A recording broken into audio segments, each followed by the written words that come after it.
Hello every one, ഞാനിന്ന് ചെയ്യാൻ പോകുന്ന ഒരു ജങ്ക് ജേർണലിംഗ് ആണ്. ഇതിനായി ഞാനൊരു ആർട്ട് ബുക്ക് എടുത്തിട്ടുണ്ട്. ഇതിന് നമ്മൾ സ്ക്രാപ്പ് ബുക്കിംഗ് എന്നും പറയാറുണ്ട്. അതിനായി പേപ്പർ ബാഗ്സിൽ നിന്ന് കുറച്ച് പീസസ് എടുക്കാം. നമ്മൾ കറക്റ്റായിട്ട് കട്ട് ചെയ്യണമെന്നില്ല, ഇതേപോലെ റെഗുലറായിട്ട് കട്ട് ചെയ്ത് നമുക്ക് ഗ്ലൂ ചെയ്ത് ഒട്ടിക്കാം.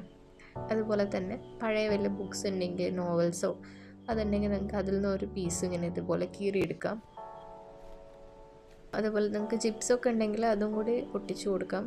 അല്ലെങ്കിൽ കുറച്ച് ഡ്രൈ ചെയ്ത ലീവ്സോ ഫ്ലവേഴ്സോ ഇതുകൊണ്ട് അടിച്ചാൽ കുറച്ചുകൂടി എസ്തെറ്റിക് ആയിട്ടുള്ളൊരു ലുക്ക് കിട്ടും. Art can comfort the discomfort and art can discomfort the comfort എന്നുള്ളൊരു കോട്ടാണ് എനിക്ക് ഓർമ്മ വരുന്നത്. ഞാൻ കുറച്ചുകൂടി സ്ട്രെസ്ഡ് ആയിട്ടിരിക്കുന്ന ഒരു ടൈമായിരുന്നു ഇത് ചെയ്യാൻ സ്റ്റാർട്ട് ചെയ്തത്.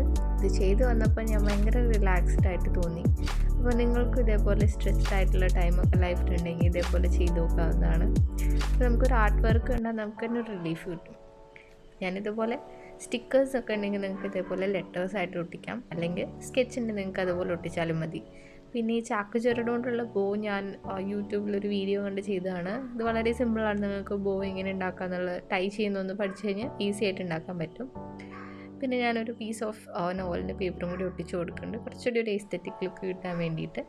അതുപോലെ തന്നെ ഗ്രിഡ് ലൈൻസ് ഉള്ള പേപ്പറിന് വേണ്ടിയിട്ട് നമ്മൾ നോർമൽ ഒരു നോട്ട്ബുക്കിൻ്റെ പേജിൽ അത് ഞാൻ പെൻസിൽ കൊണ്ട് വരച്ചിട്ടുണ്ടായിരുന്നു. അപ്പോൾ ആ പീസിൻ്റെ അടുത്ത് ഞാൻ ഒന്നുകൂടി ഹൈലൈറ്റ് ചെയ്യാണ് ഒരു ബ്ലാക്ക് ഇങ്കുള്ള പേന കൊണ്ട്. അതിനുശേഷം ഒരു ബ്രൗണിഷ് കളർ കിട്ടാൻ വേണ്ടിയിട്ട് ക്രയോൺസിൻ്റെ നിങ്ങൾക്ക് അങ്ങനെ ചെയ്യാം, അല്ലെങ്കിൽ സ്കെച്ച് കൊണ്ട് നിങ്ങൾക്ക് ലൈൻസ് ഇട്ട് കൊടുത്താലും കുറച്ചുകൂടിയും ക്യൂട്ടായിട്ടിരിക്കും.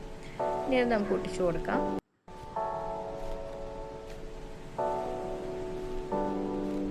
അപ്പോൾ ഇതാണ് നമ്മുടെ ഫൈനൽ ലുക്ക് വരുന്നത്. ഇഷ്ടപ്പെട്ടാൽ ലൈക്ക് ചെയ്യുക, കമൻറ്റ് ചെയ്യുക, സബ്സ്ക്രൈബ് ചെയ്യാനും മറക്കരുത്. So thank you all.